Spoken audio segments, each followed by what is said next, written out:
analgesia, relajación muscular y amnesia. La amnesia es retrógrada o anterógrada. Anterógrada, ¿no? Porque si no estaría borrando toda la memoria del paciente antes de que ingrese a sala de operaciones, ¿no? Solamente se recordaría el que ingresa en adelante. ¿Qué es la anestesia endovenosa? Es la técnica anestésica donde se utiliza exclusivamente medicamentos por vía endovenosa. No utilizan inhalación, ¿ya? La ketamina es un anestésico general y su principal característica es: la ketamina es el único medicamento que te produce disociación en el paciente y analgesia. O sea, el paciente va a estar con analgesia, va a estar moviendo los ojos, va a estar respirando normalmente, pero va a estar en otro universo. ¿Eso de la letra A, doctora? Es la. ¿Ya?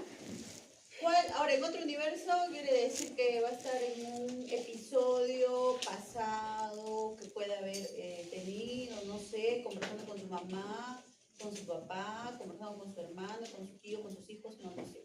Anteriormente la ketamina era denominada el medicamento de la verdad, porque refería que les hacían hablar, ¿no?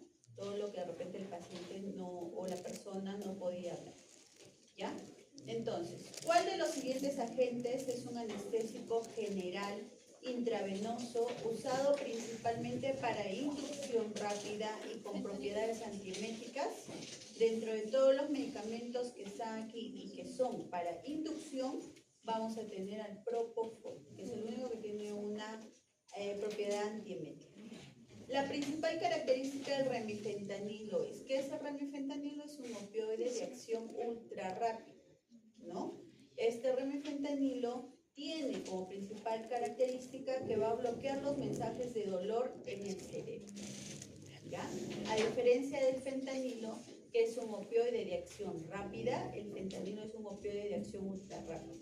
Me hace efecto aproximadamente entre los 30 a 60 segundos. Pero, así como hace efecto rápido, también cuando yo corto la infusión, también va a desaparecer rapidito, ¿no? Entonces, eso es lo que, las respuestas de la pregunta. Listo. Entonces, vamos a comenzar. Hemos dicho, el día de hoy vamos a ver lo que es anestesia general y anestesia general, los tipos y anestesia endovenosa, ¿ya? Entonces, ¿qué es la anestesia general? Es la pérdida farmacológica de la... ¿Qué cosa? ¿Pérdida farmacológica de qué? De la conciencia en el paciente, ¿no? Tiene 4 objetivos, eso es lo que ustedes han visto en su examen. ¿Qué cosa? Amnesia, analgesia, relajación y ¿qué más?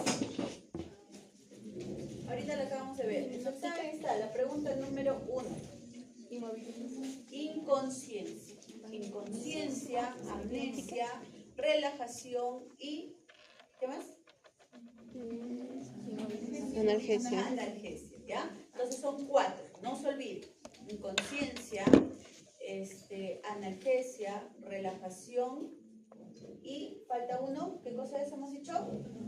Amnesia, ¿ya? Entonces, yo farmacológicamente puedo producir una amnesia en el paciente, ¿no?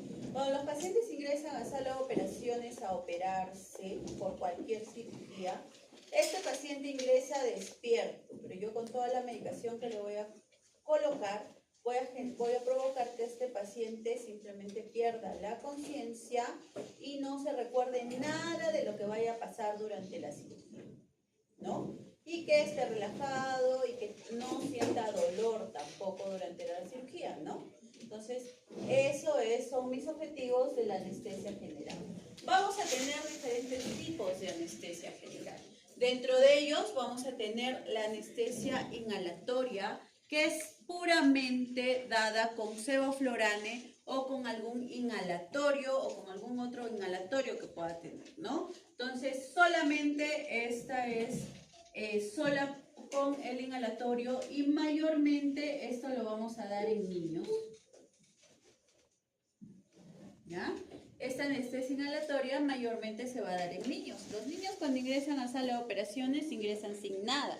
Recuerden que al ser niños, si ustedes como personas adultas le tienen miedo a las agujas, los niños tienen peor, más miedo a las agujas. Entonces, ¿qué hacemos? El niño ingresa a sala de operaciones y le vamos a poner la máscara facial y vamos a abrir el sevoflurane, que es nuestro anestésico inhalatorio, ¿no? De esta manera vamos a generar que el niño tenga una inconsciencia. Y al tener una inconsciencia, recién voy a colocarle la vía para poder poner algún medicamento endovenoso. Entonces, la anestesia inhalatoria es mayormente en niños. Luego voy a tener la anestesia endovenosa. La anestesia endovenosa es lo que hemos dicho en su examen. Es la anestesia en la cual solamente se dan todos los medicamentos por vía endovenosa. Aquí no existen los anestésicos inhalatorios. Todo es por vena. ¿Qué principales medicamentos voy a tener en esta endovenosa? Uno de ellos va a ser el propofol y el otro va a ser el remifentanilo, ¿no? Entonces, esos son los medicamentos principales que voy a utilizar en una anestesia endovenosa. Y la combinación tanto de esta anestesia inhalatoria y endovenosa me va a dar la anestesia balanceada. La anestesia balanceada es la que ustedes están viendo en los hospitales ahora que ¿no? Es una combinación. Voy a inducir a mi paciente por vía endovenosa, todo endovenoso, pero voy a mantener o voy a tener un mantenimiento inhalatorio, ¿no? Con el sevoflurane. Entonces, esa es la anestesia balanceada. Es un balance básicamente entre la anestesia inhalatoria y la anestesia endovenosa, ¿ya? Y también vamos a tener la anestesia multimodal. La anestesia multimodal también es un tipo de anestesia endovenosa, donde en este tipo de anestesia se va a combinar múltiples fármacos teniendo como objetivo lo que hemos visto anteriormente, ¿no? Tener analgesia en el paciente, tener inconsciencia, que no tenga recuerdos y todo eso. Entonces, en esta anestesia multimodal, la diferencia de la anestesia endovenosa, que solamente vamos a trabajar con propofol y remifentanilo, en la anestesia multimodal puedo utilizar sulfato de magnesio, puedo utilizar ketamina, puedo utilizar lidocaína, puedo utilizar propofol, ahora está en boga la dexmedetomidina, ¿no? Entonces, ¿por qué entra el concepto de anestesia multimodal? La anestesia multimodal, ¿qué es lo que busca? La disminución del uso de opioides, ¿no? ¿Y por qué uso de opioides? Porque hay estudios que refieren que en pacientes que tienen cirugías abdominales, por ejemplo, el uso de opioides va a retrasar la funcionabilidad del intestino y de esta manera vamos a tener un tiempo de hospitalización más larga del paciente, ¿no? Entonces es por eso que entra la anestesia multimodal, donde no vamos a utilizar ningún opioide. En realidad todos son medicamentos distintos, los cuales combinados de cierta manera vamos a lograr tener los objetivos de la anestesia general, ¿ya? Entonces, esos son los tipos de anestesia general. Ahora, dentro de la anestesia general tenemos que tener en consideración que vamos a tener periodos, ¿no? Y cada uno de estos periodos va a tener un objetivo. Por ejemplo, vamos a tener como primer periodo el periodo perioperatorio. Dentro de este periodo perioperatorio, ¿qué va a comprender? El preoperatorio, el inoperatorio y el postoperatorio. Entonces son tres fases que comprenden el periodo perioperatorio. Dentro del preoperatorio, ¿qué voy a hacer? Dentro del preoperatorio es todo lo que ustedes han visto en la evaluación preanestésica, en la clase que han tenido con el doctor Omar, en la primera clase, ¿no?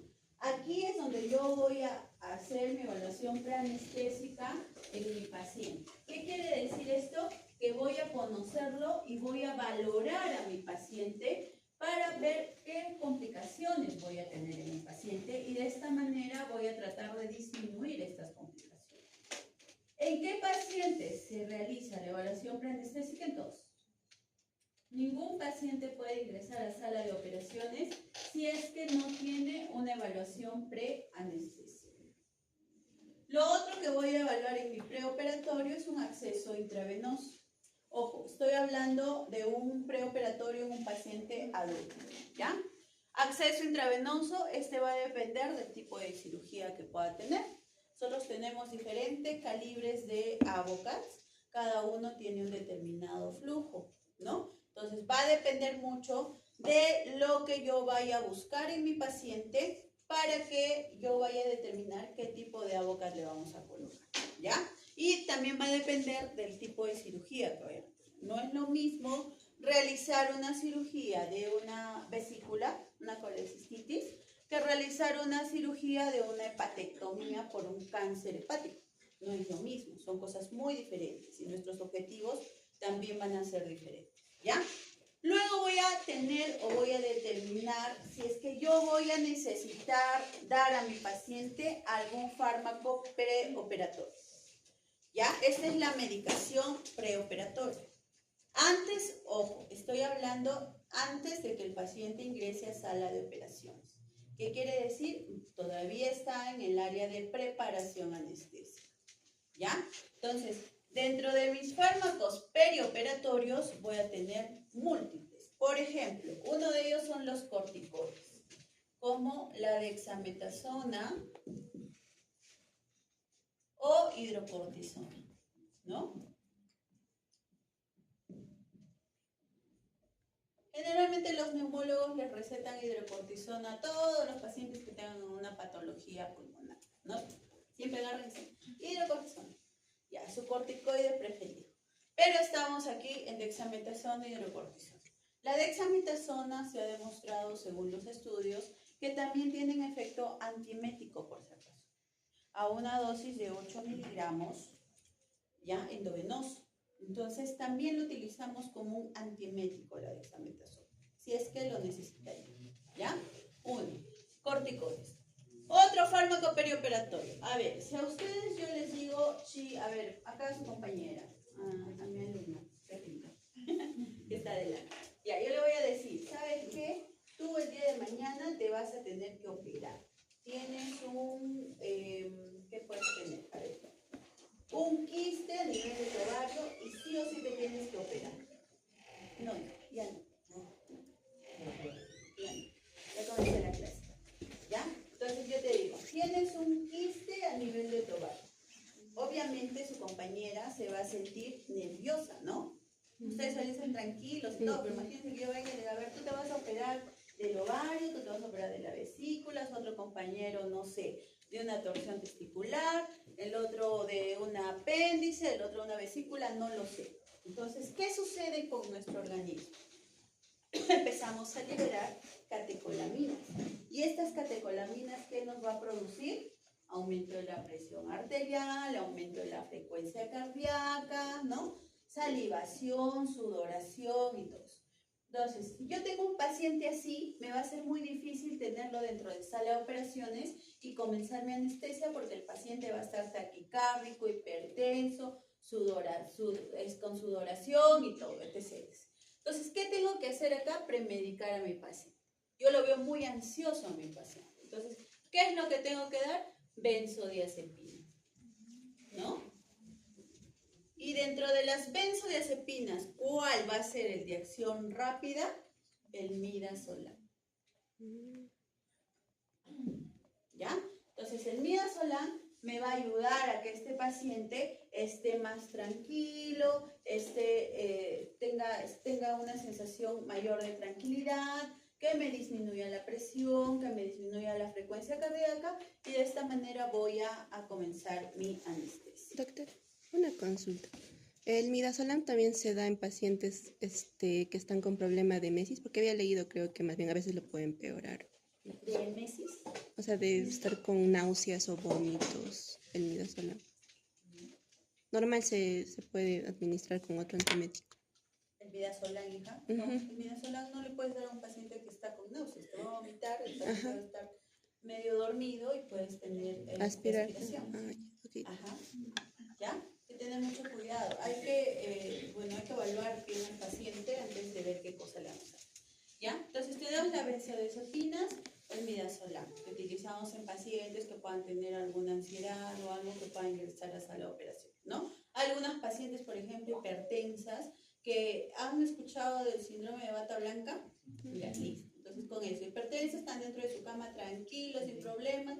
La enfermera reporta presión arterial, doctora tomó su medicación, su presión 160, baja a sala de operaciones, le medimos presión 160/90. Entonces, está muy ansiosa la paciente, ¿no? Entonces, ¿qué tengo que hacer?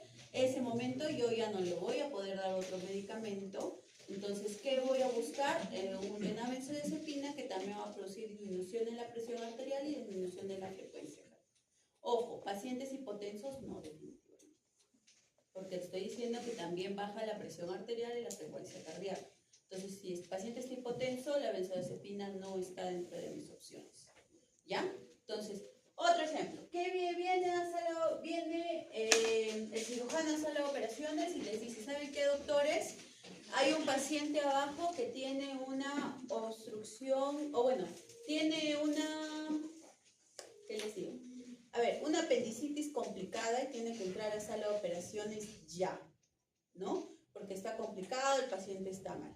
Entonces, ustedes bajan y está con su familiar, y su familiar le dice, ¿sabe, señor, cuándo ha sido su última comida de su paciente? Hace 2 horas. ¿Qué ha comido? Una comida copiosa. Pero el paciente tiene que entrar a la sala de operaciones porque es una emergencia y el cirujano refiere que está con peligro porque está con una peritonitis y tiene que entrar ya. Entonces, ¿qué tengo que hacer? Voy a también premedicar a este paciente. ¿Qué medicamento le podría dar?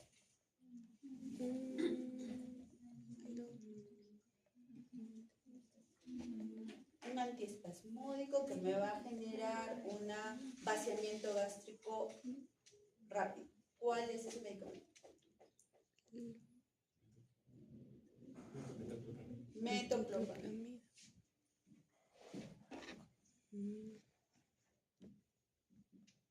¿No? Es un antiespasmódico que me acelera el vaciamiento gástrico, más no el intestinal, por si acaso. Pero me ayuda a tener un poquito más de seguridad cuando yo vaya a intubar al paciente y que éste no regrese todo lo que tiene, porque recuerden que cuando yo le pongo todos los medicamentos, todos los, tanto se va a aperturar las cuerdas vocales, pero también se van a aperturar los esfínteres, sobre todo los esofágicos, superior e inferior. Si ese estómago está lleno, va a haber una leve dilatación de ese esfínter y todo el contenido gástrico va a volver. Entonces, ¿qué tengo que hacer? Disminuir el vaciamiento gástrico, metoclopramida, ¿no? De repente por ahí viene un paciente que se ha fracturado la pierna, lo han bajado de hospitalización, ha bajado a sala de operaciones, y imagínense ese dolor, el hueso duele horriblemente. Entonces el paciente está taquicárdico, hipertenso, pero no por ansiedad, sino está por dolor, ¿no? Entonces, ¿qué tengo que hacer yo? Calmarle el dolor al paciente. ¿Y qué medicamento tengo para premedicar a este paciente? Tengo el fentanilo. Acción rápida, es de 100 a 1000 veces mejor que la morfina. Recuerden que si le pongo morfina, todavía tengo que esperar mis 30 minutos para que haga efecto. Si le pongo tramadol, tengo que esperar mis 30 minutos a que le haga efecto, pero yo tengo que calmarle el dolor ya al paciente. Entonces voy premedicando. Entonces, ¿qué quiero decir con esto, chicos? Que yo tengo que evaluar a mi paciente para determinar qué le voy a colocar. ¿Ya? Entonces, estos son algunos de los medicamentos que se colocan. Luego voy a necesitar la monitorización del paciente. ¿Por qué? Porque la frecuencia cardíaca, la presión arterial, la saturación y el EKG es muy importante para mí porque como ingresa el paciente es como tiene que salir. ¿Se imaginan que yo tengo un paciente que le monitorizo su presión arterial y está en 100/60 y cuando salga de sala de operaciones está en 180/100? Algo pasó, ¿no? Entonces, solamente puedo tener una variación de un 20% de mis funciones vitales, de cuando el paciente ingresa a cuando el paciente sale de sala de operación. ¿no? El ejemplo que les pongo, por ejemplo, puedo deducir que el paciente está con dolor, ¿no? Entonces tengo que tratar el dolor cuando éste salga de sala de operación. Listo. Esa es la primera fase, preoperatorio. Luego pasamos al intraoperatorio, o sea, dentro de sala de operaciones, ¿no? Dentro de sala de operaciones ya voy a tener las fases de la anestesia general. ¿Cuáles son? Inducción, mantenimiento y despertar, ¿no? ¿Y qué quiere decir con la inducción? Son todos los medicamentos que yo voy a poner al paciente para que éste esté preparado para que yo pueda intubar. Esa es la inducción del paciente, ¿no? Eso es cuando ustedes van que han ido a los hospitales, han ingresado. Entonces, señora, vamos a comenzar con la anestesia y comienzo a colocarle mis medicamentos. Esa es la inducción. Una vez que intuben, recién voy a pasar a la fase de mantenimiento. Y cuando extube, voy a pasar a la fase de despertar en el paciente. ¿Ya? Entonces, esas son mis tres fases. Entonces, ¿qué quiero decir con este gráfico? Que va a depender mucho lo que yo vaya a utilizar en el paciente a los objetivos que yo tengo. No todo es anestesia general para nosotros, ¿no? Tengo objetivos, de repente me piden solamente una sedación, voy a tener que determinar qué medicamentos voy a poner para sedación. Para anestesia general voy a tener que utilizar un poco más de medicamentos porque necesito que esos medicamentos me lleguen a nivel cerebral y a nivel de la médula espinal para evitar que estos pacientes se vayan a mover, ¿no? Y aquí entra el famoso, si es que es una anestesia inhalatoria, entra el famoso CAM, que me imagino que han hablado con el doctor o van a tener la clase de grabación, ¿no? O ya han hablado, no sé. Pero tenemos el famoso CAM, que es la concentración alveolar mínima de un anestésico inhalatorio para producir una hipnosis y una amnesia en el paciente, ¿ya? Entonces hay diferentes tipos de CAM. Entonces, esto es a lo que yo me quiero referir. Entonces, vamos a tener diferentes componentes de la anestesia general. Dentro de ellos vamos a tener, primero, dentro de mi anestesia general está el componente de analgesia. Este componente de analgesia va a estar dado por todos los medicamentos que yo puedo utilizar para producir analgesia en el paciente. Entonces, ¿qué medicamentos tengo aquí? Tengo el fentanilo y el remifentanilo. ¿Ya? Entonces, esos son los dos medicamentos principales. No digo que son los únicos, pero son los principales que yo voy a utilizar para generar analgesia en mi paciente. Luego de esto de la analgesia, voy a buscar medicamentos coadyuvantes. ¿Qué medicamento coadyuvante tengo dentro de toda mi gama de medicamentos que voy a utilizar? Por ejemplo, la lidocaína. ¿No? ¿Qué efecto me va a dar la lidocaína en el paciente? Bueno, va a tener diferentes efectos. Uno de ellos es que me va a generar un poco de analgesia cuando yo introduzca el propofol. El propofol es ese fármaco blanquito que ustedes han visto en sala de operaciones, ¿no? Entonces, ¿qué sucede con este propofol? Este propofol me produce una excesiva irritación a nivel de la vena y es muy doloroso. Ténganlo por seguro que es bien doloroso. Entonces, ¿qué es lo que buscamos con ponerle coadyuvante a mi paciente? Es que este dolor del propofol de repente disminuya. Pero la lidocaína también me va a generar una cierta analgesia a nivel de cuerdas vocales y también me va a disminuir lo que es la secreción. Entonces, me va a ayudar también en otros aspectos, ¿ya? Segundo, vamos a tener el siguiente componente que es la hipnosis. Para generar hipnosis en mi paciente voy a tener varios medicamentos, pero como les vuelvo a repetir, va a depender mucho del paciente. Ojo, la anestesia no es un libro de cocina, no es que yo agarro y digo, ya dice 5 kilos de arroz, 5 kilos, no es así. Va a depender mucho del paciente lo que yo le vaya a dar, ¿ya? Entonces, eso hay que tener en consideración. Para mi hipnosis vamos a tener un fármaco que es muy bueno, que es el propofol, que es de acción rápida. Si ustedes se han dado cuenta, el propofol hace efecto solamente a los 20 segundos. Me genera una hipnosis en el paciente y me genera una amnesia en el paciente a los 20 segundos. Dentro de estos medicamentos, este propofol, por ejemplo, hay que tener en consideración algo que quiero que ustedes se recuerden. El propofol va a ser muy bueno en pacientes estables, así como ustedes. ¿Por qué? Porque el propofol va a generar alteraciones en, por ejemplo, disminución en el corazón, me va a provocar disminución del gasto cardíaco, disminución de la presión arterial, disminución de la resistencia vascular periférica, entonces me va a disminuir todo a nivel del corazón. A nivel cerebral, el propofol también va a generar disminución de la presión intracerebral, me va a generar disminución del gasto oxigenatorio, me va a generar disminución de la circulación cerebral, ¿no? A nivel respiratorio me va a provocar una apnea, me va a provocar disminución también de la resistencia pulmonar, etc., etc., etc. Entonces, con todo esto, yo lo que quiero es que ustedes se acuerden que el propofol me va a disminuir todo. Entonces, es un medicamento ideal para un paciente estable, ¿no? Ojo, esto es también dosis-efecto. Yo le pongo más medicamento y me genera más disminución de todo lo que les estoy mencionando, ¿no? Entonces es dosis-efecto. Para la hipnosis del paciente también vamos a tener otro medicamento que es la ketamina. ¿Ya? Pero un plus de la ketamina es que esta ketamina también nos puede provocar analgesia. Entonces ese es un plus. Pero doctora, ¿voy a utilizar la ketamina en todos los pacientes? No. A diferencia del propofol, la ketamina me sube todo. El propofol me baja todo, la ketamina me sube todo.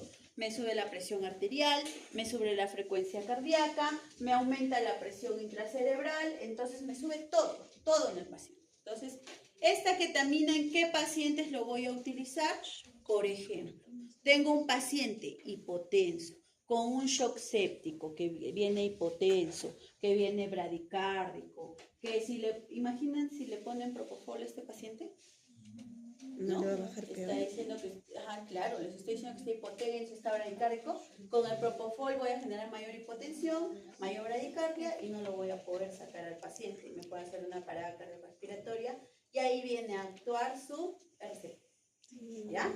Entonces, en este paciente que está hipotenso, bradicárdico y todo, ¿cuál sería el medicamento ideal para mi inducción dentro de mis componentes? La ketamina, ¿no? Entonces, esa es la diferencia.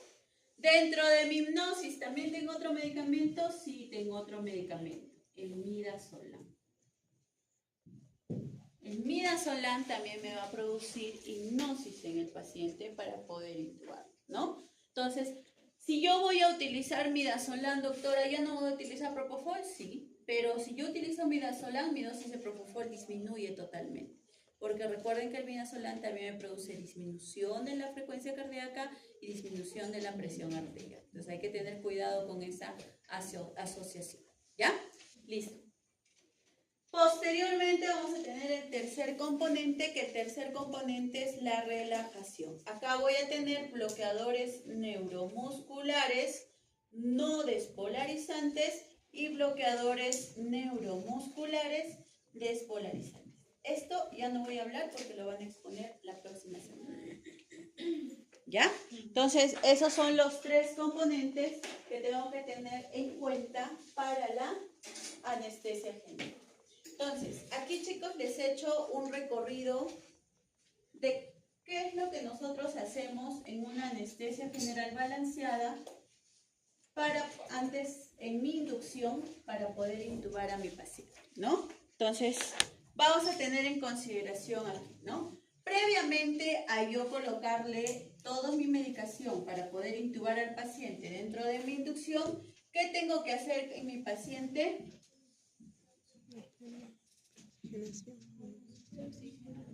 Preoxigenar, ¿no? Voy a preoxigenar. Ustedes han visto en los hospitales, no sé, de repente en algunos no, o no sé cómo preoxigenarán, pero por ejemplo en mi hospital preoxigenamos con máscara, con bolsa de reservorio, a 8 a 10 litros para alcanzar un FiO2 de un 80 a un 90%, más o menos, ¿no? Entonces, esta preoxigenación con este FiO2 alto lo voy a dar entre 3 a 5 minutos, previos a que yo coloque la anestesia al paciente o la inducción en el paciente, ¿no? Entonces, lo primero que tengo que hacer es preoxigenar al paciente.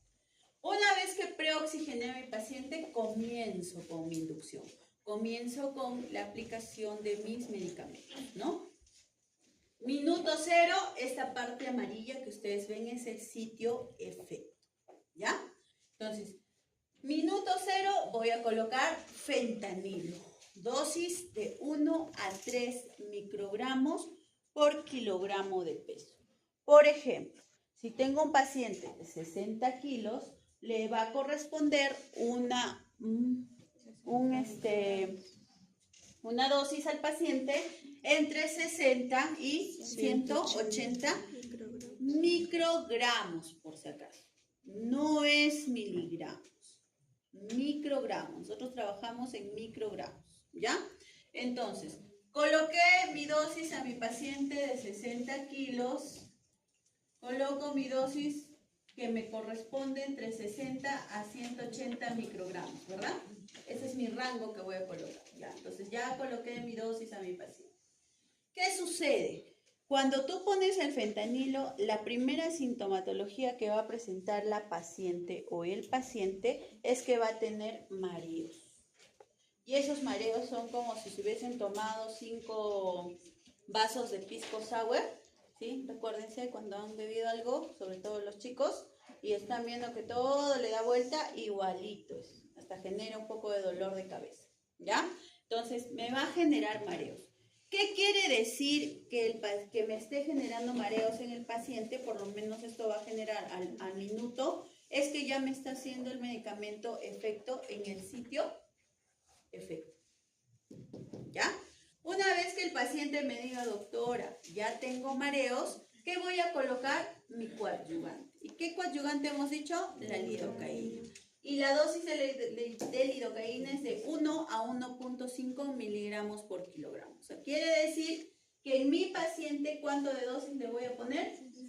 60 miligramos a 90, ¿no? Ya, entonces esa es mi dosis en mi paciente 60 kilos. Dejo que mi lidocaína haga un poco de efecto, por lo menos unos 30 segundos, y recién voy a colocar el hipnótico, que es el propofol. El propofol, la dosis es de 1 a 3 miligramos por kilogramo. Entonces mi dosis también va a ir entre 60 a 180, ¿verdad? ¿Qué sucede cuando mi propofol está haciendo efecto en el sitio efecto? Les he mencionado que hace efecto a los 20 segundos. ¿Qué va a provocar en el paciente? Apnea. El paciente ya no va a responder. Va a haber ausencia del reflejo palpebral y el reflejo corneal. Entonces, este paciente ya está en apnea, por si acaso. Entonces, ¿qué tengo que probar acá? Si el paciente es ventilable o no. Dentro de la evaluación preanestésica, nosotros evaluamos 2 cosas. 1, que el paciente sea ventilable, y 2, que el paciente sea intubable, ¿no?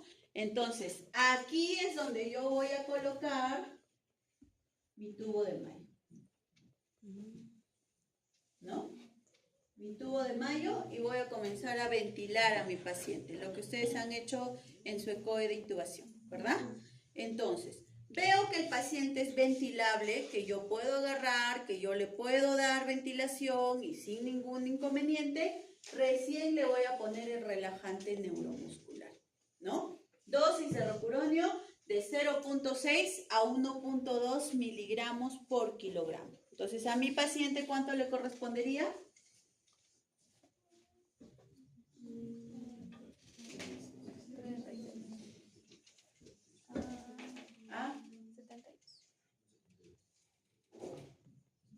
Miligramos de rocuronio, ¿no?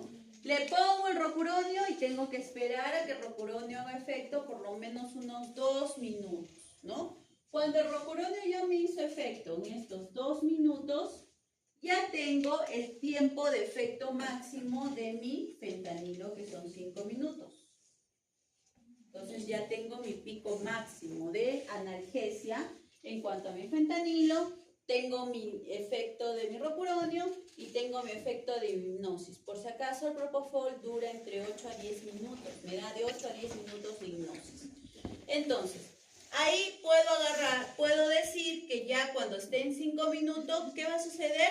Toda la parte de los músculos faciales van a estar relajados, ¿no? No voy a luchar con el paciente para poder intubar, porque si lucho con el paciente voy a generarle más daño a nivel de la boca. En este caso ya no, mi paciente está en plano anestesia. ¿Qué tengo que hacer? Voy a intubar a mi paciente sin ninguna dificultad ni desaturación, ¿ya? Porque ya lo preoxigené, también lo he preoxigenado con mascarilla, entonces tengo tiempo para intubar. Cuando nosotros intubamos, no nos desesperamos. Intubamos lento, hacemos nuestra laringoscopia tranquilo, ponemos nuestro tubo y no vemos una desaturación marcada. No es que por ese ratito que esté sin oxígeno el paciente va a entrar de un 100% de saturación a un 10%. No, tenemos un tiempo porque hemos botado todo hemos ingresado, mejor dicho, más oxígeno a un FiO2 mayor a los pulmones y esto me va a dar un tiempo todavía para que yo pueda intubar a mi paciente, ¿ya? Entonces, ¿tengo equipos con los cuales puedo ver la hipnosis que me está dando el propofol? Sí.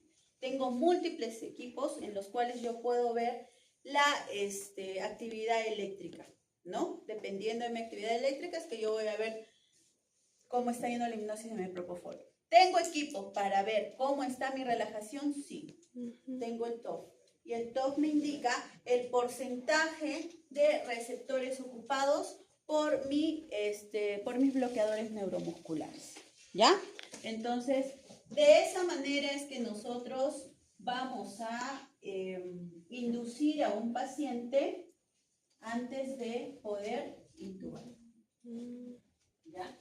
Esto es lo que ahora hacemos, obviamente, ¿no? Y como siempre les he dicho, vamos a tener historia previa antes de que lo que ustedes están viendo ahora, ¿no? Entonces ahora les voy a presentar un video donde ustedes van a ver cómo se hacía anteriormente la anestesia.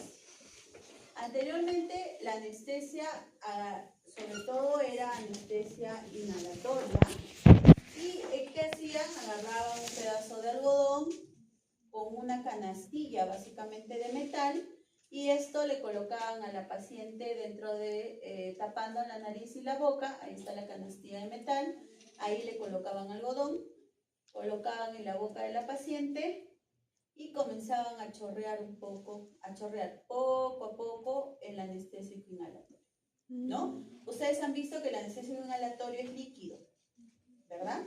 Y que tiene vaporizadores actualmente dentro de la máquina y estos vaporizadores tienen un tiempo de ebullición adecuado para cada anestésico inhalatorio.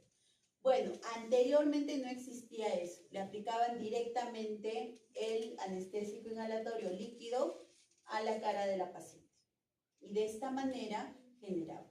Pero ¿cómo se daban cuenta ellos de que la paciente estaba en plano anestésico? Lo digo entre comillas, ¿ya? ¿Por qué? Ahorita les voy a explicar el por qué. ¿Cómo se daban cuenta? Meramente con todos los signos y síntomas en la paciente. Por ejemplo, paciente estaba midriática, terminaba miótica. La respiración que era más torácica se hacía más abdominal.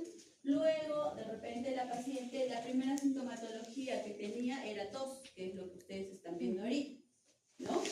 La respiración, los ojos, también evaluaban en este caso el movimiento de las manos, no tenían aquí tensiómetro, no tenían saturador, nada, ¿no? Entonces miren la respiración que se hacía mucho más rápida, luego se hacía mucho más lenta, ya no había reflejo palpebral, entonces, pero sí sí conservaba la salivación, o sí conservaba, mejor dicho, la respiración a base. Miren, ahí va a ver sus ojos, ¿no? Ahí están mióticos los ojos. Entonces, a todo esto, lo que les estoy mencionando, hubo un anestesiólogo, que es el anestesiólogo Gödel, que él mencionó o hizo un cuadro general de los planos de Gödel, ¿no? Y anteriormente todos los anestesiólogos se regían a estos planos. Ahora, doctora, pero ahora no lo utilizan, sí lo utilizamos, ¿no? No todo lo que él ha mencionado en su cuadrito, que son como 5 o 6 parámetros, pero sí utilizamos. Por ejemplo, cuando un paciente vamos a darle la anestesia y estamos en la inducción, lo que nosotros vemos es que los ojos están centrados, pero cuando yo le doy la hipnosis y la relajación al paciente, sus ojos se van para arriba, ¿no? Y se tornan blancos. Cuando el paciente está luego de esto, retornan los ojos a nivel central. Cuando el paciente está con relajación y con hipnosis, los ojos se vuelven mióticos. Pero cuando ya yo los saco de la hipnosis y de la relajación, los ojos se vuelven vidriáticos. Entonces, ¿sí son útiles estos planos actualmente? Sí, pero ya no lo utilizamos tanto en su totalidad, ¿no? Ahora, les mencionaba que era, entre comillas, la hipnosis o el plano anestésico que le dan a los pacientes, porque en esta época que comenzaba la anestesia, se reportaron la mayor cantidad de casos de despertar intraoperatorio, ¿ya? Entonces, despertar intraoperatorio lo vamos a ver la próxima clase, creo que un grupo va a exponer, ¿no? Entonces, ahí es donde vamos a comprender qué es el despertar intraoperatorio. Ahora, nosotros tenemos diferentes equipos y también a comparación de los cirujanos, de los fisiólogos, de todos, también tenemos nuestros equipos que utilizamos en los pacientes. No solamente es un laringoscopio y pum, no.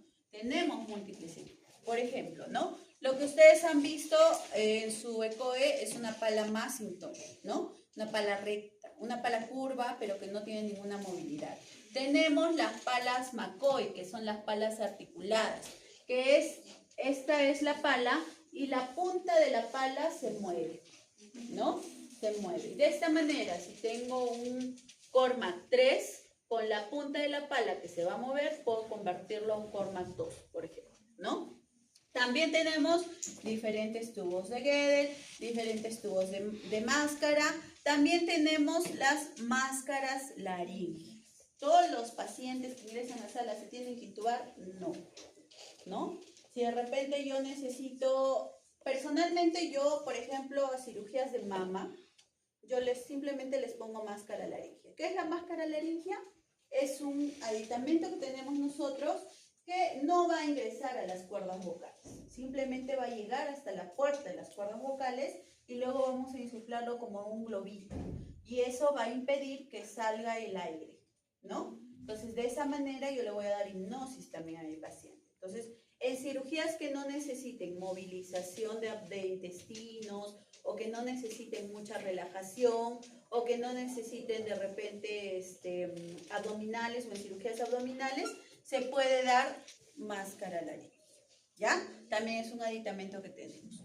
Tenemos nuestros videolaringoscopios, broncofibroscopios que también utilizamos para pacientes con intubación difícil. Tenemos aquí, por ejemplo, si se dan cuenta, esta pala de acá es mucho más curva. Esto es para pacientes obesos, por ejemplo. También tenemos otro tipo de guías que nos sirven. Por ejemplo, esa guía que ustedes ven, a diferencia de la guía que ustedes han puesto en su tubo endotraqueal, ¿no? Esta guía solamente se pone la guía directamente. Hago mi laringoscopía y coloco mi guía hasta que llegue la guía a la bifurcación. Una vez que llegó a la bifurcación, recién meto mi tubo endotraqueal. También son para pacientes con intubación difícil. Por ejemplo, ese es un coche de vía aérea difícil, ¿ya? Tenemos diferentes tubos, también tenemos diferentes tubos. Lo que ustedes han visto es un tubo rígido. También tenemos un tubo anillado. El anillado es el que se mueve, no se dobla ni nada. Tenemos tubos para tórax, que son dos tubos, ¿cómo se llama? Ay, se me fue el nombre. Selectivos, tubos selectivos, ¿ya? Con estos tubos puedo agarrar y puedo bloquear, por ejemplo, el pulmón izquierdo y solamente le doy ventilación al pulmón derecho. Entonces tengo diferentes tipos de tubo para poder utilizar dependiendo de la cirugía. Entonces, ¿cómo hago la elección del tubo endotraqueal? Dependiendo, ¿no? Dependiendo del peso, por ejemplo, en el paciente, si son menores de 1 kilo, si son mayores de 3 kilos, si son recién nacidos, menores de 6 meses, va a depender mucho de eso. Pero en los pacientes mayores de 2 años, voy a utilizar una fórmula, que es la edad entre 4 más 4. Por ejemplo, si yo les doy el ejemplo de un niño de 5 años, ¿qué número de tubo le corresponde?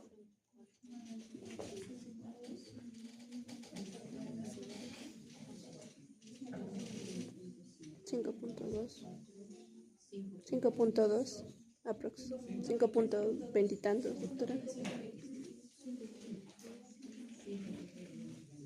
5.25 me saldría, ¿no? Entonces yo tengo, en mi niño de 5 años sería 5.25. No tengo tubo de 5.25, por cierto.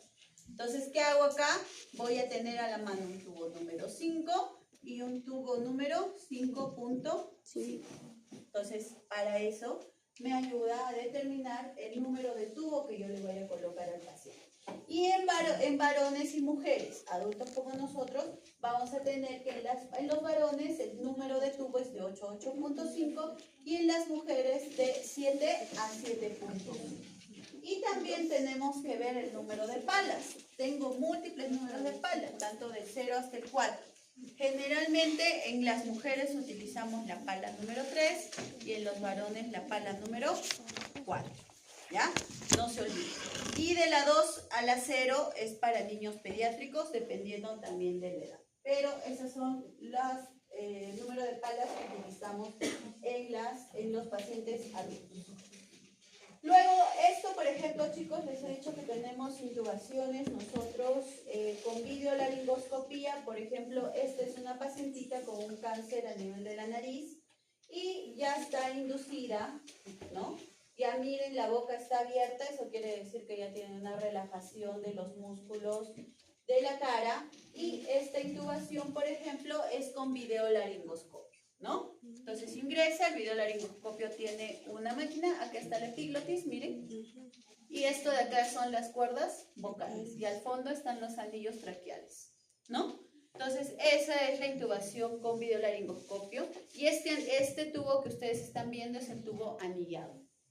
Es una cirugía de cabeza y cuello, ¿no? Entonces es una visión no tan, no me tengo que agachar mucho, sino simplemente por la camarita externa que tiene es donde yo voy a poder visualizar todas mis estructuras internas, ¿no? A diferencia de la laringoscopía que ustedes han hecho en intubación orotraqueal, que han hecho en el ECOE, que es lo que la doctora está haciendo, ¿no? Va a meter su laringoscopio, va a ver dentro de la boca, y una vez que localice sus cuerdas vocales, es que va a agarrar y va a introducir su tubo endotraqueal, al igual que ustedes lo han hecho, ¿no? Entonces tengo que verificar siempre que esté viendo las cuerdas vocales. Si yo no veo las cuerdas vocales, no tengo por qué meter el tubo endotraqueal, porque como les dije a mis alumnos del ECOE, el esófago es muy complaciente. Entonces ese tubo se puede ir al esófago fácilmente, ¿ya? Entonces eso hay que tener en consideración. Dentro del mantenimiento ya intubamos a nuestro paciente, ahora va a venir el mantenimiento, ¿no? Entonces el mantenimiento en una anestesia balanceada puede ser inhalatoria, ¿no? Pura inhalatoria, también puede ser... En el mantenimiento vamos a tener 1, 2, 3 opciones, dependiendo de lo que yo busque y dependiendo de lo que yo haya planteado para mi paciente. 1, que el mantenimiento sea puramente inhalatorio, ¿ya? Y ojo, no es que solamente inhalatorio, doctora, pero la relajación, anestésico, si estamos hablando del sevoflurane, se va a sinergiar con el relajante neuromuscular, por si acaso. Va a dar más potencia, el sevoflurane va a dar más potencia al relajante neuromuscular, ¿ya? Luego puede ser inhalatorio combinado con endovenoso, ¿no? Por ejemplo, en el inhalatorio combinado con el endovenoso podemos dar sevoflurane más remifentanilo, ¿no? Y el remifentanilo obviamente lo voy a dar en bomba de infusión, ¿ya? Acá también hay una sinergia, por si acaso. Y 3, puramente endovenoso, dependiendo de lo que yo esté dando. Si estoy dando una anestesia endovenosa, puramente endovenosa. ¿Ya? Entonces, en el mantenimiento, ¿qué voy a buscar? También tengo objetivos. Uno de ellos, mantener la profundidad anestésica, porque imagínense que el paciente salga de esa profundidad, estamos hablando de despertar intraoperatorio también. Ahora, ¿ustedes han visto en Netflix la película de Despertar? ¿Han visto? Ya, si no la han visto, les aconsejo que lo vean, porque es un caso típico de despertar intraoperatorio. El paciente va a estar relajado, pero no va a tener hipnosis. O sea, quiere decir, no se va a mover, pero sí va a sentir y va a escuchar todo lo que está a su alrededor. ¿Ya? Entonces les aconsejo que lo vean porque es un caso típico. Voy a ver mi profundidad anestésica, voy a ver mis métodos de anestesia que ya les he dicho, voy a ver cuánto de líquido intravenoso le voy a pasar, voy a ver si acá le voy a pasar coloides, cristaloides, sangre, plasma, no lo sé, dependiendo de lo que voy a necesitar dentro del paciente. También voy a tener que evaluar las funciones vitales dentro de sala de operaciones para ver que este paciente esté en adecuado plano anestésico. Adecuado plano anestésico quiere decir relajación, hipnosis y analgesia. ¿Ya? Y tengo que determinar qué tipo de ventilación le voy a dar, si va a ser controlada, asistida, espontánea. Controlada, totalmente controlada por la máquina de anestesia. O sea, la máquina va a respirar por el paciente.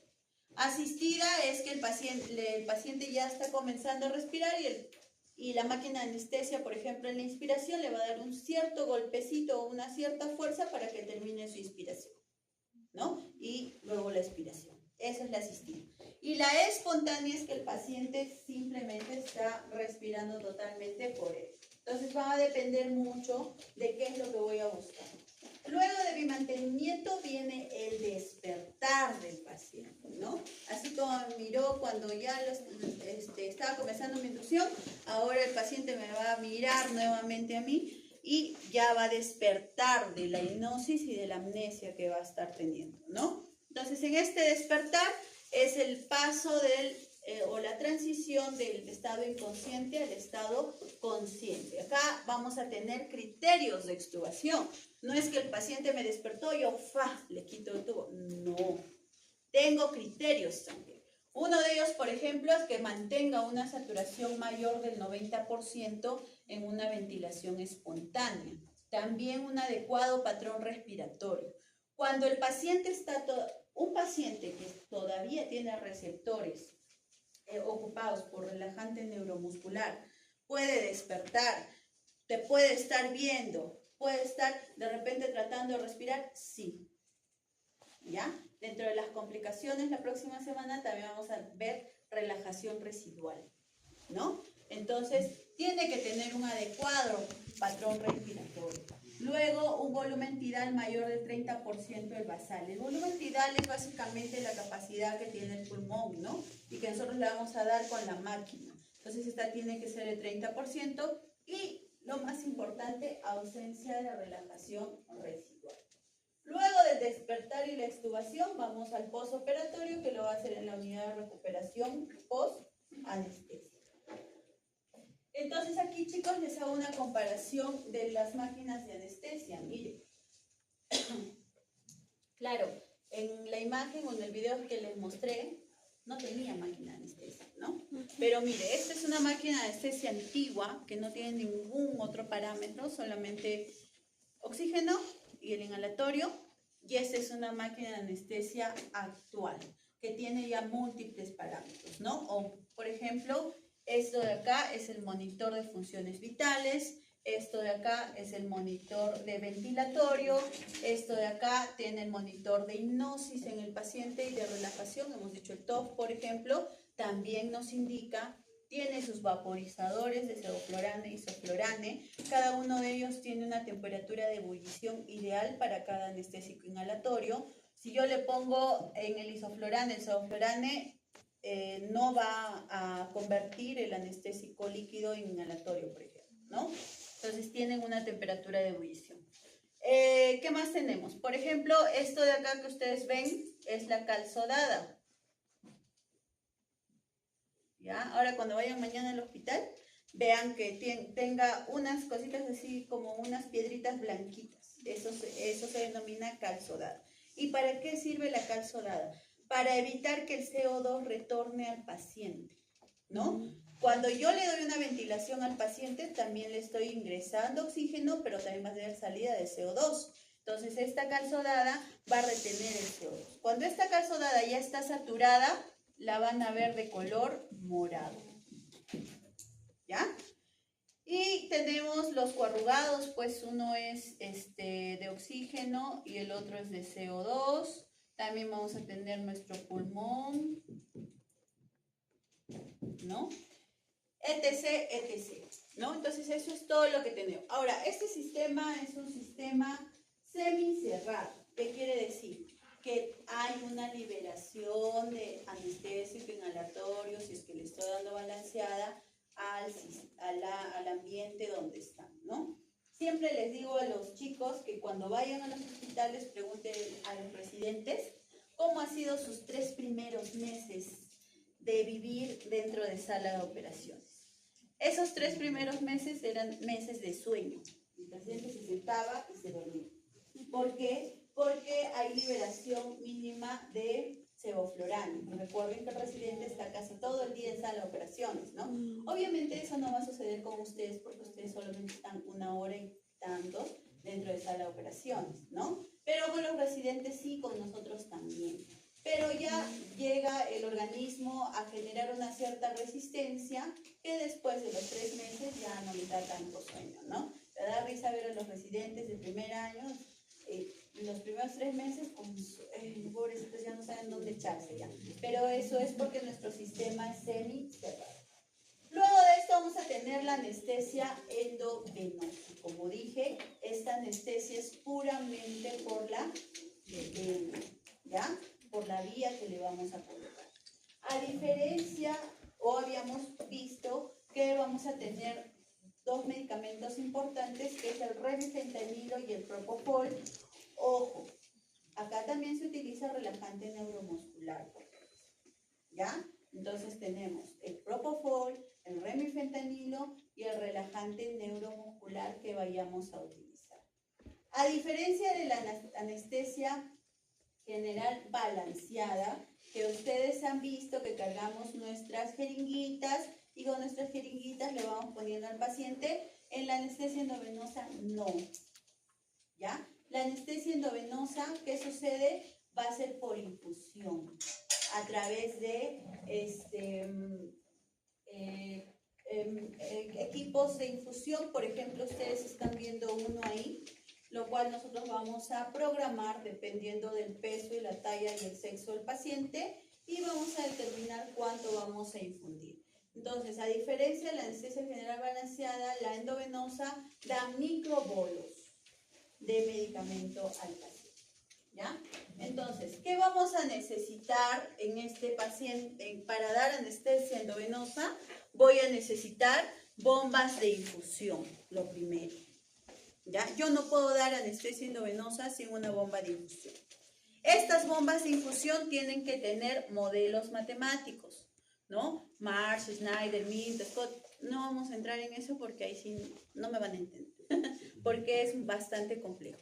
Pero sí al igual que ustedes tienen sus computadoras en casa y estas computadoras tienen que tener algunos programas, estas bombas de infusión también tienen que tener estos programas.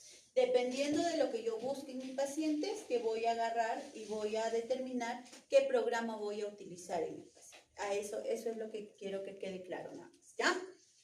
Estos son los sistemas de TCI, básicamente Target Control Infusion, infusión controlada, ¿no? Que voy a dar en el paciente, y también voy a necesitar una monitorización de profundidad anestésica. Sí o sí, voy a necesitar esto para dar una anestesia endovenosa, ¿no? Ahora, esta monitorización de profundidad anestésica, ¿qué me mide? Me mide básicamente la hipnosis, la profundidad que me va a dar el propofol en el paciente. ¿Ya? Les había mencionado que tenemos que ver la profundidad anestésica en el paciente. Y esto va a ser determinado de acuerdo a todos los, la actividad neuronal en el paciente, ¿no? Entonces, por ejemplo, ustedes ahorita están despiertos, algunos otros están con sueño, creo, pero ya vamos a terminar la clase. Ustedes ahorita están despiertos, me están escuchando, están atentos, ustedes están teniendo ondas beta, ¿ya? Entonces, miren estas ondas, son estas ondas así rápidas, ¿no? Están atendiendo, porque están preocupados en el examen, tengo que aprender todo lo que diga la doctora por el examen, igualito, ya, entonces sus ondas, ¿no? Entonces, si yo voy a dar alguna sedación al paciente, yo quiero una sedación al paciente, no una anestesia, sedación, voy a encontrar en el paciente las ondas alfa, ¿ya? Si yo quiero ya, mi objetivo en mi paciente es una anestesia general, voy a encontrar mis ondas teta. Miren la diferencia entre las ondas beta y las ondas teta, chicos. Son mucho más rápidas, ¿no? Mucho más activas, y dentro de la anestesia general ya son mucho más lentas, ¿no? Picudas y lentas, amplias y lentas, ¿no? Ya. Si yo de repente, me pasé de darle mucha medicación, mucha hipnosis al paciente y ya me pasé ya demasiado, ¿qué encuentro en el paciente o qué puedo generar? Las ondas delta, ¿ya? Pero estas ondas delta no son buenas, porque yo no puedo llegar hasta esta profundidad en el paciente, sobre todo en niños y ancianos.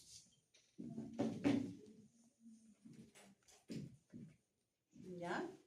Entonces, ¿qué me va a producir en los niños? A la larga me va a producir un retardo del aprendizaje en los niños, ¿no? Hay estudios de niños que han sido sometidos a anestesia general y que se han hecho estudios posteriormente, por ejemplo, a los 2 años le sometieron a anestesia general y el niño ya tiene 5, 6 años o 7 años y se dan cuenta que tiene un retardo del aprendizaje, ¿no? Eso puede ser, una de las causas refieren por mucha profundidad anestésica que le estamos dando al niño, ¿no?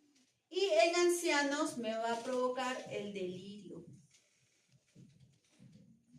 ¿no? Entonces, también me puede generar alteraciones en los ancianos. Y si yo le doy mucha dosis, puedo generar un silencio neuronal. Y mientras mayor tiempo esté en este silencio neuronal, también voy a generar alteración en estos dos extremos de la vida.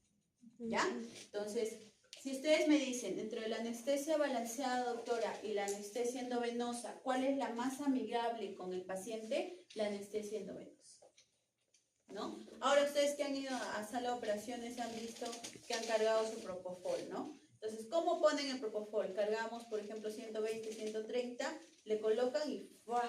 ¿Verdad? No sé si algunos colegas lo harán, pero sí he visto algunos que agarran, colocan y de frente.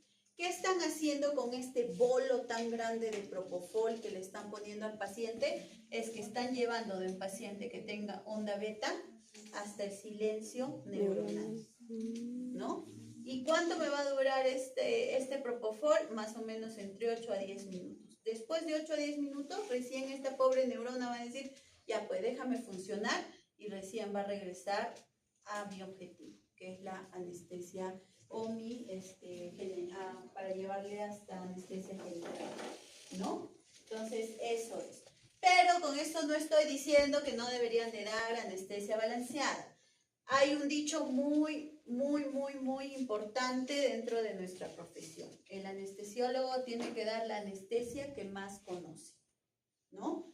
Si yo conozco más una anestesia general balanceada, tengo que dar una anestesia general balanceada. Si yo conozco más una anestesia endovenosa, puedo dar una anestesia endovenosa al paciente, ¿ya? Entonces siempre tengo que dar con lo que más cómodo me sienta y con lo que más conozco, ¿ya? Listo. Entonces, ¿qué habíamos hablado, chicos? Del propofol, ¿no? El propofol tiene diferentes componentes como aceite de soya, lecitina de huevo, que es la clara de huevo, ¿no? Anteriormente decían que todo paciente que tenía alergia a la clara de huevo no se le tenía que dar propofol, ¿no? Pero ahora hay estudios donde no han encontrado alguna relación, pero de todas maneras siempre tenemos un poquito de cuidado. Mejor prevenir que lamentar, ¿no? Dentro de nuestro cerebro. Entonces, todos sus componentes del propofol. Ahora, habíamos mencionado que el propofol tiene efectos en diferentes órganos, ¿verdad? En el cerebro, que hemos dicho, disminuye la presión intracerebral, disminuye la irrigación cerebral. Entonces, tiene otro efecto. En los pulmones disminuye, produce apnea, disminuye la resistencia a nivel pulmonar, ¿no? Cuando yo le coloco propofol, por ejemplo, disminuye todas las presiones y ¿qué hace? El diafragma sube. Entonces, eso también tenemos que tener en consideración. A nivel del corazón, que hemos dicho, disminuye el gasto cardíaco, disminuye la resistencia vascular periférica, disminuye la presión arterial, ¿no? A nivel del ojo, por ejemplo, disminuye la presión intraocular también. Entonces, es bueno. A nivel de, también refiere que van a actuar a nivel de la quimiotaxis de los leucocitos y va a activar los linfocitos. Entonces, también es bueno, podría ser uno de los factores importantes para poder dar anestesia activa en pacientes oncológicos, por ejemplo. Se ha demostrado bastante beneficios de este tipo de anestesia en pacientes oncológicos. Y a nivel del estómago hemos dicho que ¿qué cosa hará? M es un antiemético. ¿Ya? Antiemético. El otro medicamento que tenemos es el remifentanilo, que es un agonista puro. El remifentanilo tiene una eliminación plasmática, ¿no? Entonces podemos dar a pacientes con problemas renales sin ningún problema. Es mucho, tiene una acción rápida, pero una duración corta, ¿no? Entonces, como les digo, el remifentanilo se va a dar en infusión. Entonces, yo comienzo la infusión, a los 30-60 segundos ya está dando efecto. Corto la infusión, inmediatamente desaparece el organismo. ¿Ya? Esa es una de las ventajas. A diferencia de la anestesia que damos con inhalatorios, los pacientes que tienen o que se les da una anestesia endovenosa salen despiertos totalmente. ¿Ya? Estos pacientes inclusive te hablan y se pueden pasar solitos a su cama. En cambio, con la anestesia inhalatoria todavía necesitamos que se libere, ¿no? La liberación va a ser a nivel respiratorio de estos pacientes. Entonces, generalmente los pacientes todavía salen medio dormidos, con un tubito de mayo, hasta que eliminen toda el sevoflurane y de esta manera puedan recuperar totalmente la conciencia, ¿no? Entonces, esos son los dos extremos. Ventajas es que me va a dar una gran estabilidad hemodinámica en los pacientes, una buena profundidad anestésica, recuperación rápida, menor cantidad de medicamento y menor contaminación. Hay estudios donde refieren que en la troposfera, ¿no? Todavía tenemos acumulado inhalatorios que han utilizado hace 20 o 30 años. Entonces, también generamos cierta contaminación ambiental. Entonces, todas las ventajas de la anestesia endovenosa a nivel del sistema nervioso central, inmune, cardiovascular, también nos ayuda para el dolor postoperatorio, a nivel del sistema renal también, ¿no? Produce una disminución de la lesión renal, al nivel del sistema gastrointestinal. En los pacientes con cirugía oncológica ya les había dicho que hay bastante beneficios, y en los pacientes mayores. No sé, pues por ahí me puedo imaginar dentro de ese examen, ¿no? No sé, mencione 4 en qué pacientes se puede utilizar la anestesia endovenosa, ¿no? O qué beneficios, en qué sistemas me dan beneficios, ¿no? Entonces ahí ustedes pueden decir en el sistema nervioso, inmune, cardiovascular, renal, en los pacientes mayores, no lo sé. Entonces puede ser una pregunta. Desventajas es que tiene una alta tasa de metabolización. Tengo que conocer todo lo que los programas que tienen cada uno de las bombas de infusión, porque si no conozco, puedo sobredosificar al paciente o puedo infradosificar al paciente. Entonces, eso es lo más importante, ¿ya? se ha evidenciado puede ser por errores de administración, ¿no? Y tengo que evaluar también un control adecuado de plano anestésico en nuestros pacientes. Y por último tenemos la anestesia multimodal, que les había dicho dentro de ellos la ketamina, ¿no? No se olviden, por favor, que la ketamina es el único medicamento que me va a producir disociación en el paciente. Ya les he mencionado cómo es la disociación, ¿no? Entonces, acuérdense de eso, por favor. Tiene su mecanismo de acción, básicamente refieren, según a lo que está estudiado, es que va a hacer interacción con 3 receptores, NMDA, opiáceos y colinérgicos, ¿no? Por ahí también me puedo iluminar y puedo colocar, ¿no? A ver, estimado alumno, mencione de la ketamina, ¿en qué receptores actúa? Entonces, ustedes van a decir, actúa en el NMDA, en el opiáceos y en los colinérgicos, ¿no? Por último, tenemos a la dexmedetomidina. La dexmedetomidina actualmente se está utilizando bastante.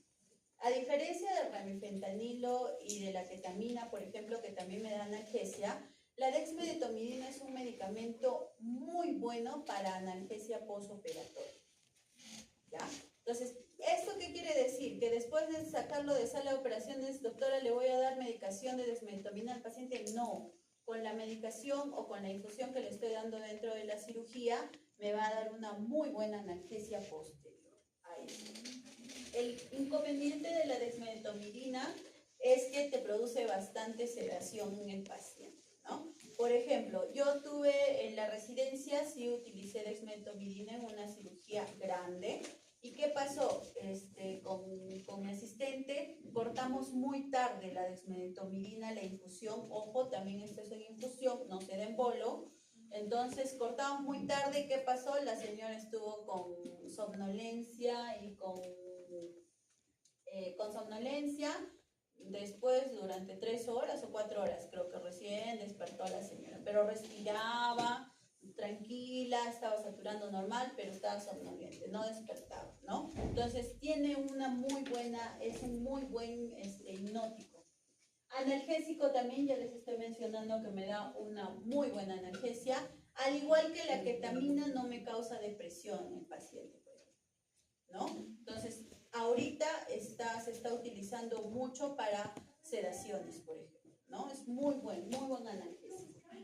¿Y por qué va a obedecer órdenes al igual que la ketamina? Pero a diferencia de la ketamina, la dexmedetomidina me va a dar una mayor analgesia, ¿ya? Entonces la ketamina me va a dar un corto tiempo de analgesia, pero la dexmedetomidina me da un mayor tiempo de analgesia. ¿Ya, chicos? Entonces, eso sería todo por la clase de hoy. Espero que hayan aprendido un poquito de todo lo que es anestesia general. ¿Ya? Nos vemos la próxima clase.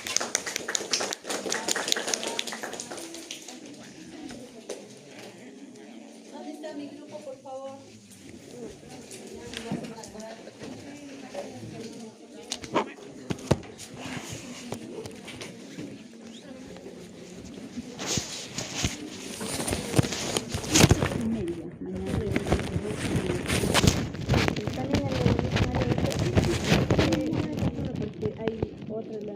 Aquí está la sala, creo que ya están las operaciones.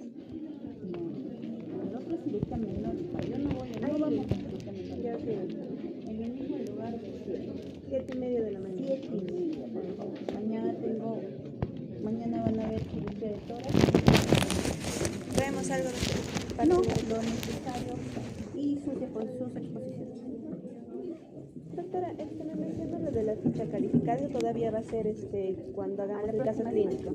Ahí. Ya, chicos, había cierta pregunta con la tarea dejada en el aula virtual y el foro que se les va a dejar, ¿ya? Entonces, el porcentaje de calificación es un 10% es su tarea, un 10% es su foro y un 80% es su práctica. Entonces, de 80 a 10 sale su nota de práctica general, ¿ya? Entonces, eso es. Así que por favor sean responsables. Como le decía a su compañero, a sus compañeros al martes, yo dejo tarea, pongo un límite de fecha. Si me presentan, si suben su tarea después de eso, yo pongo 0 por si acaso.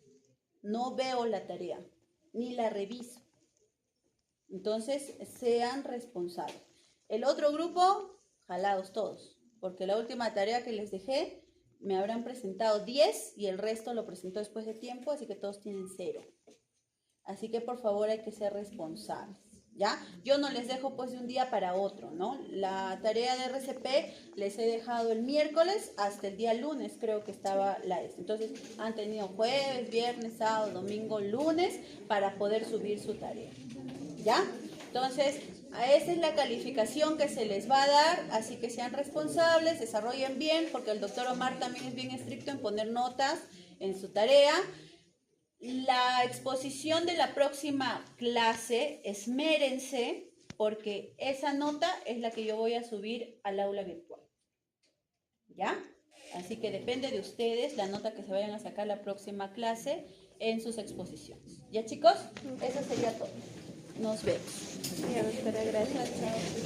7:30, por favor. La respuesta es inconsciencia, analgesia, relajación muscular y amnesia.